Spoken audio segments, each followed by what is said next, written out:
Extraction was directed by Sam Hargrave and stars Chris Hemsworth as a mercenary that's tracking down the son of a drug lord that was kidnapped in India. But as his mission turns deadly very quickly, he begins to realize this kid is sought after by a lot more people than he originally thought. This film premiered on Netflix today, and I gave it a watch because it's written by Joe Russo, produced by him and his brother Anthony, and it's directed by Sam Hargrave, the veteran stunt coordinator of the Avengers movies, some of the Pirates of the Caribbean films.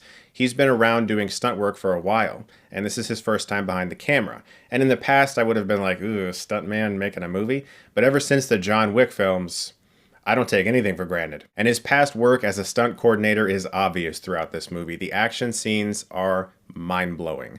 There are at least a couple scenes in this movie that are some of the best hand-to-hand combat I've seen recently in a movie. There's one in particular that's about an 11-minute simulated one take. You can tell where some of the cuts are, but the effect is pretty seamless.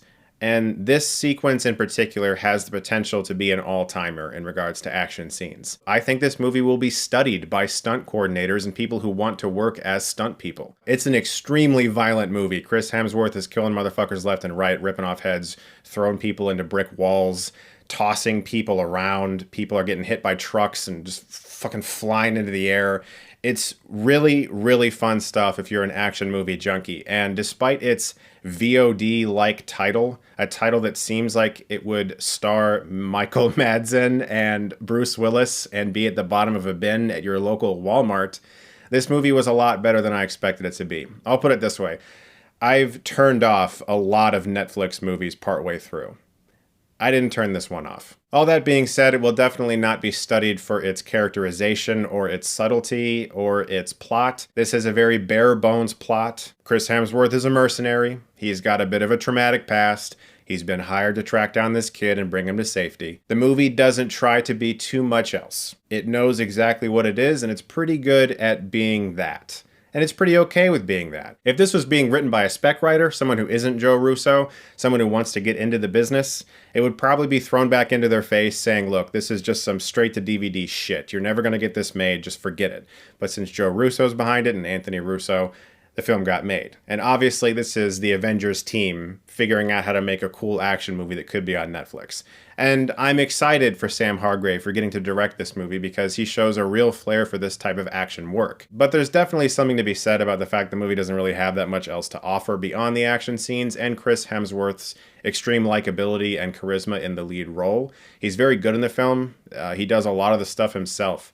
The stunt team, again, I must say, is just remarkable in this movie, and they can't be given enough praise. But if you don't really care that much about action films and you'd rather be invested in the characters and the situation and the drama of the moment, you're not going to get as much of that, although they do give about as much as they can to a plot that is as fast as this.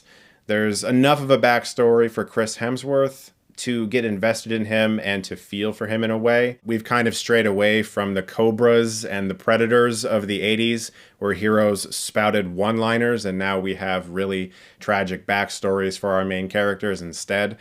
There's still some fun to be had in this movie, but I can understand why some people might actually think it's a little too violent. That's not a problem for me, though. I don't watch a movie like this expecting it to be tame. And in a world where everyone loves John Wick, I'm surprised that so many critics have actually complained about the violence. While I can understand, it does surprise me. I have a feeling it's probably because John Wick is a more pulpy experience. It's a little more fun. Extraction is more hard-edged. Although the action is over the top, it feels a little more plausible, and so it's a little harder to disconnect from the fact that you're watching a movie, and in some ways, some of the violence in the movie might bother some. It didn't bother me. It's a movie. It's fiction. And although I don't really expect that much more than some great action out of a movie called Extraction directed by a stunt coordinator, I would have liked to have seen a lot more characterization given to the kid that he's rescuing. Hemsworth gets some. You understand his backstory eventually and you can relate to him, but the kid, he likes to play piano. He occasionally moves his fingers on his knee like he's playing piano to calm himself down. But besides that, you don't really know that much about him. He's a son of a ruthless crime lord. What's his life like? What's it like being the son of a crime lord, having a target on your back just to get at your dad? That's interesting, and they don't explore enough of that. I think that could have really helped the movie. Still, there's, in particular, that 11-minute one-take scene, and then there's like a hand-to-hand combat scene where Hemsworth is just tossing dudes around a brick building. Really amazing stuff, and I found myself pretty riveted by the action scenes. But you're not going to get that level of attention with the characters in this movie. And sometimes I can really be in the mood for one of those. I'm going to give Extraction a B. It's on Netflix right now. Give it a watch. If you just want to watch some really great action scenes, I think this movie delivers for the most part. Guys, thank you so much as always for watching. Look forward to more reviews very soon. And if you like this, you can click right here and get stuckmanized. I'm grateful, oh yeah, able, oh yeah, I'm stable, oh yeah, no label, oh yeah, you know me, I have